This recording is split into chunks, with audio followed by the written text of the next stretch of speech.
మీరు ప్రతిపక్షంలో ఉన్నారు, అప్పుడు మొదటి రాజ్యసభ సభ్యులు మీరు మీ పార్టీ నుంచి.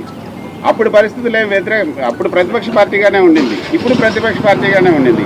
కానీ ఎందుకు మీ ప్రశ్న ఏందో చెప్పండి.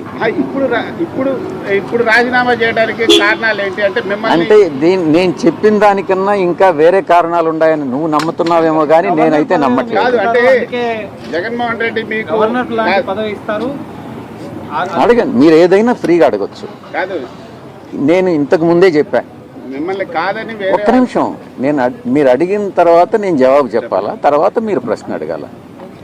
గవర్నర్ పదవి కానీ తిరిగి నేను మళ్ళీ బీజేపీలో ఎంపీ కావడం కానీ లేకుంటే వేరే ఇంకేదైనా పదవులు ఆశించి కానీ మీ మైండ్లో ఏముందో నాకు తెలియదు. మనసులో ఏ పదవులకు కానీ ఒక్కరి దగ్గర ఒక్క పైసా డబ్బులు తీసుకొని నేను రాజీనామా సమర్పించడం కానీ భగవంతుడు సాక్షిగా చెప్తున్నాను, అటువంటి హామీలేమీ లేవు. అటువంటి హామీలు తీసుకునేటటువంటి వ్యక్తి విజయసాయిరెడ్డి కాదు అన్నటువంటి విషయాన్ని మరొకసారి చెప్తా ఉన్నాను. మీరు నమ్మకుండా ఉంటే అది మీ ఇష్టం. భవిష్యత్తులో అలాంటి అవకాశం వస్తే తీసుకుంటారా? గవర్నర్ కానీ ఎలాంటి అయినా మీ కొన్నటువంటి రాజకీయ నేపథ్య అనుభవ రీత్యా మీకు ఒకవేళ గవర్నర్ ఇదే ఇవ్వాలని అనుకోండి, ఈరోజు నా యొక్క ఆలోచన అంతా కూడా నాకు హార్టికల్చర్ అంటే చాలా ఇష్టం. దాని మీద చాలా రీసెర్చ్ గతంలో కూడా చేశాను, విదేశాల్లో కూడా పర్యటించిన. నాకున్న అనుభవంతో గెస్ట్ లెక్చర్స్ ఇవ్వడం అన్నటువంటిది చాలా ఇష్టమైనటువంటిది. నాకున్నటువంటి కొద్దిపాటి పరిజ్ఞానం ఏదైతే ఉందో దాంతో ఈరోజు చాలామంది చాలా ఆరోపణలు చేస్తూ వచ్చారు. ప్రతిపక్షంలో ఉన్నటువంటి వాళ్ళు కానీ అధికార పక్షంలో ఉన్నటువంటి వాళ్ళు కానీ విజయసాయిరెడ్డి విశాఖపట్నాన్ని దోచేశాడు అన్నటువంటిది రిధం కూడా చాలా బాగుంది. కొన్ని పత్రికలు చెప్తా ఉన్నాయి. ఆ దేవుడి సాక్షిగా చెప్తా ఉన్నా, ఎక్కడా ఏ డీల్స్లో విజయసాయిరెడ్డి అవినీతిపరుడు కాదు. నేను భగవంతుడు సాక్షిగా ఒక విషయం కానీ చెప్తే నేను భగవంతుడిని నమ్మేటటువంటి వ్యక్తిగా అబద్ధం చెప్పను. ఎక్కడైనా నాకున్నది ఈరోజు ఆస్తి మీరు ఎక్కడైనా అఫిడవిట్లో చూసుకోవచ్చు. నా కూతురు ఆస్తులన్నీ కూడా లేకుంటే నా అల్లుడు ఆస్తులన్నీ కూడా వాళ్ళకి ఈరోజు చాలా పెద్ద కంపెనీ, కొన్ని వేల కోట్ల రూపాయల ఆస్తులు ఈరోజు కాదు 40 సంవత్సరాలుగా వాళ్ళు వ్యాపార రంగంలో ఉన్నారు. నేను లేను. వాళ్ళు చేసే వ్యాపారాలన్నీ నాకు ఆపాదిస్తే నేను చేయగలిగింది ఏం లేదు. అది కూడా మీ ఛానల్స్కి మీ మనస్సాక్షికి నేను వదిలేస్తా ఉన్నా. దాంట్లో ఎంత నిజం ఉందన్నటువంటిది మీరే తెలుసుకోండి. నాకున్నది బెంగళూరులో ఒక ఇల్లు, విజయవాడలో 2 ఒకటి నాది, విశాఖపట్నంలో ఒక అపార్ట్మెంట్. ఇవి తప్ప నాకు ఏ ఆస్తులు లేవు. నేను చాలా కంఫర్టబుల్ జీవితాన్ని గడుపుతూ ఉన్నాను. ఆస్తులు సంపాదించాలని లేదు.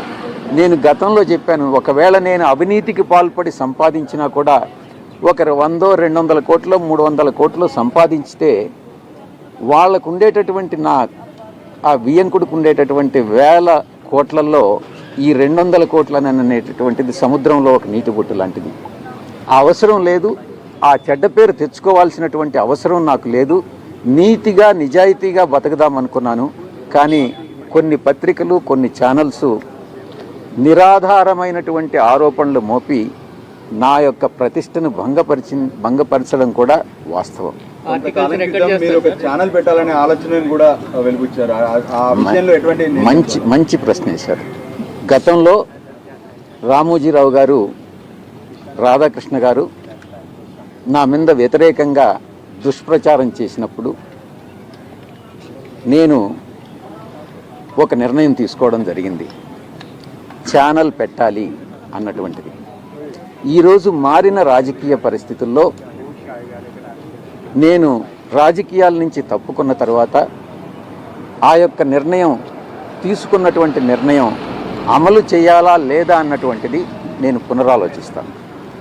ఈరోజు నేను దానికి సమాధానం చెప్పలేనటువంటి పరిస్థితి. సార్ మీ పైన రెండోసారి నమ్మకం పెట్టి మీకు రాష్ట్రం ఇచ్చారు కదా, మీరు జగన్కి ఫోన్ చేసి చెప్పామన్నారు, ఏమన్నారు సార్? వద్దని చెప్పలేదా? మీకు రాజీనామా చేయొద్దని రాజీనామా ఆయన అడిగారు, మీరు వెయిట్ చేయాలా? చెప్పండి. జగన్ గారికి నేను అన్ని వివరంగా చెప్పాను.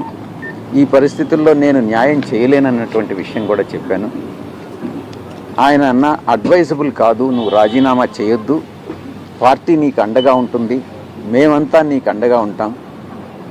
నువ్వు తీసుకున్నటువంటి నిర్ణయం కరెక్ట్ కాదేమోనని ఆయన చెప్పడం జరిగింది. అయినప్పటికీ కూడా నా నిర్ణయం బట్టి నేను ముందుకు వెళ్తా ఉన్నాను. మీరు అనుకుంటే న్యాయం ఏంటి సార్? న్యాయం చేయలేని అంటున్నారు. మీరు ఒక ఏమనుకోవద్దు, క్లారిటీ ఉండాలి క్వశ్చన్ వేస్తే. ఆ క్లారిటీ లేని క్వశ్చన్స్ కానీ మీ పదవికి న్యాయం చేయలేదు అంటున్నారు. న్యాయం చేయడం అంటే ఏంది అని అడుగుతున్నారు. మీరు ఏ పత్రిక మీరు మీ యొక్క ఉద్యోగ ధర్మానికి మీరు న్యాయం చేస్తున్నారా చెప్పండి.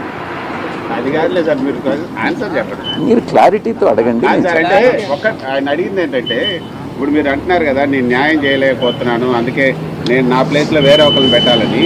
అంటే మీకు సరైనటువంటి గౌరవం ఇవ్వకపోవడం వల్లనే నేను ఒక్కటే చెప్తా ఉన్నా, నేను దైవ భక్తుడిని, నేను అబద్ధాలు చెప్పలేను. అబద్ధాలు చెప్పకుండా ఈ కాలంలో రాజకీయాల్లో రాణించడం అన్నటువంటిది కష్టంగా ఉంది. నా మనసుకి తోచిన విధంగా నేను రాణించలేను రాజకీయాల్లో నన్ను నిర్ణయించుకున్నాను. ఇది వాస్తవం. నువ్వు ఇన్ఫరెన్సెస్ డ్రా చేయొద్దు, నేను చెప్పింది విను. మిమ్మల్ని అబద్ధాలు చెప్పమని చెప్తున్నాడు, అందుకే రాధాకృష్ణ చెప్తున్నాడు, సరేనా? లేదు ఈనాడు కిరణ్ చెప్తున్నాడు, సరేనా? ఎందుకు అసందర్భమైనటువంటి ప్రశ్నలు అనవసరం. నువ్వు అడగాల్సింది క్లారిటీతో అడుగు, నేను చెప్తా. మార్స్ కానీ లేకుంటే చంద్రమండలంలో కానీ చేయకూడదు. అది ఏదన్నా రాజకీయాలకు సంబంధించిందా? విశాఖపట్నంలో మీ పైన ఆరోపణలు చేసి కొంతమంది ఆరోపణలు చేసిన సందర్భంలో మీరు ఒంటరిగా ప్రెస్ మీట్ పెట్టారు. పార్టీ ఆ రోజు మీ పట్ల ఎవరు కూడా వచ్చి మీకు ధైర్యంగా మీ వెనక నిలబడడం చెప్పారు. కేవలం ఆ సందర్భంలో అవంతి శ్రీనివాస్ గారు ఒక్కరే మీతో పాటు కూర్చొని ప్రెస్ కాన్ఫరెన్స్ కండక్ట్ చేశారు కదా. అట్లాంటిది ఏమైనా మీకు పార్టీ మిమ్మల్ని పట్టించుకోలేదనే కోణంలో మీకు ఏమైనా అనిపించిందా? నాటి సందర్భం నుంచి కూడా మీరు కొంత అసంతృప్తి ఉన్నట్టు అనిపించింది మీకా? డెఫినెట్లీ మీకందరికీ అనిపించిందా? సోషల్ మీడియాలో ఇప్పుడు మీరు రాజీనామా చేసినంటే సజ్జలో ఉన్నాడు, సజ్జల చేయబట్టే విజయసాయి రెడ్డి రాజీనామా చేసినట్టు పెద్ద ఎత్తున మళ్ళీ చెప్పండి. సోషల్ మీడియాలో మళ్ళీ విజయసాయి రెడ్డి ప్రాతినిధ్యం ఎవ్వరూ తగ్గించలేరు, ఏ ఒక్కరూ తగ్గించలేరు. నా కెపాసిటీస్ నాకుంటాయి. కానీ నువ్వేమన్నా తగ్గించగలవా? రాధాకృష్ణ ఏమన్నా తగ్గించగలరా? నా కెపాసిటీ నా సామర్థ్యం ఏందనేది నాకు తెలుస్తుంది. దాన్ని కృష్ణ అంచనా వేయలేడు, ఇంకొకరు అంచనా వేయలేడు. నా దృష్టిలో నేను న్యాయం చేయగలిగితే నేను చేస్తానని చెప్తాను, లేకుంటే నేను చేయలేనని చెప్తాను. ఈ సందర్భంలో ఇప్పుడు నేను చెప్పినటువంటి అన్ని వాస్తవాలు. ఈయన అడిగినట్టుగా ఇప్పుడు నిజం చెప్పు అని అంటున్నాడు కదా, ఇవన్నీ కూడా నిజాలే. ఎప్పుడు అబద్ధం చెప్పలేదు, గతంలో కూడా అబద్ధం చెప్పలేదు. ఒకటి క్లారిటీగా అడుగుతాను చెప్పండి. ఇప్పటి వరకు క్లారిటీతో అడగలేదా? అట్లా అంటే మళ్ళీ ఇప్పటి వరకు మీరు చెప్పిన ఏదైనా కూడా ఒకటి క్లారిటీ. సాక్షిలో రాసింది పార్టీ శ్రేణులు ఆగ్రహాన్ని వ్యక్తం చేస్తున్నాయి. మీ నిర్ణయం వల్ల కూటమికి అనుకూలంగా, కూటమికి లాభం చేకూర్చేలాగా మీరు నిర్ణయం తీసుకున్నారు. ఇప్పుడు పార్టీ కష్టాల్లో ఉన్నప్పుడు మీరు గలం ఇప్పాల్సినటువంటి సమయం వచ్చినప్పుడు మీరు ఈ నిర్ణయం తీసుకోవడం కూటమికి లాభం చేకూర్చడం అన్నది పార్టీ శ్రేణులకు ఆగ్రహాన్ని తెప్పిస్తున్నారని సాక్షిలో రాశారు. ఎప్పుడు రాశారు? ఈరోజు. నేను ఇప్పుడే చెప్పాను. వైఎస్ఆర్సీపీకి ఉన్నటువంటి 11 మందితో తిరిగి రాజ్యసభకు నన్ను కానీ ఇంకెవరిని కానీ పంపించలేరు. అది కూటమికి వెళుతుంది సీటు. ఈ విషయం నాకు తెలుసు. నేనేమి తెలియకుండా రాజీనామా చేయలే. నేను అబద్ధం చెప్పను. దీనిలో బెనిఫిషియరీ ఎవరన్నానంటే కూటమే. అది వాళ్ళకే వదిలేస్తున్నాను. ఏం చేయాలి, ఎవరిని సెలెక్ట్ చేసుకోవాలి? నా ఓన్లీ రిక్వెస్ట్ ఏందనంటే, నాకన్నా ఇంకా కొంచెం విజ్ఞానవంతుడు, ఇంకా కెపాసిటీస్ ఎక్కువ ఉన్న అతన్ని కానీ తీసుకొస్తే అది ఏ పార్టీకి సంబంధించి అయినా అది రాష్ట్రానికి, దేశానికి ఉపయోగపడుతుందని మాత్రమే నేను చెప్పగలను. ఇది మీరు సాక్షిలో రాసింది 100% కరెక్ట్. దీనివల్ల లబ్ధి పొందేటటువంటిది కూటమి నుంచి నేను ఏదన్నా డబ్బులు తీసుకున్నానని మీరు భావిస్తున్నారా? చెప్పండి అదైనా కూడా. కూటమికి లాభం చేకూర్చే నిర్ణయం ఎందుకు తీసుకున్నారంటే మీరు ప్రత్యర్థి కదా సార్, కూటమి అనేది మీ ప్రత్యర్థి పార్టీ, దానికి ఎందుకు లాభం నేను ఒకటే చెప్పాను నా ట్వీట్లో, జగన్ గారు నా శ్రేయోభిలాషి, ఆ కుటుంబంతో నాకు 4 దశాబ్దాల సంబంధం ఉంది.